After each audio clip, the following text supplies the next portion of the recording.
আমি বললাম কত দিয়েছে। ঠিক আছে, আমি বলছি। গত আমাদের শনিবার দিনকে তো স্যার এসেছিলেন, আমরা এর আগে অনেক আন্দোলন করেছি, আপনারা ছিলেন দেখেছেন, কিন্তু ওইখানে দাঁড়িয়ে ওনারা ওখানে বারবার ধরে মানে লোকাল নেতৃত্ব মানে নেতারা প্লাস উপর মহল আমাদেরকে আশ্বাস দিয়ে গেছেন, আজ নয় কাল, কাল নয় পরশু আশ্বাস দিয়ে গেছে।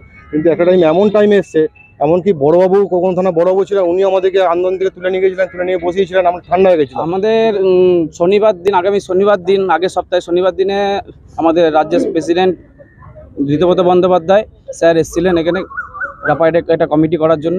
কমিটিটা হলো, কমিটি হওয়ার পর আমরা বাইরে ধরেছিলাম স্যারকে বললাম, স্যার আমাদের লোকাল ছেলে নিয়োগ হচ্ছে না, কিন্তু বহিরাগত লোক ডেলি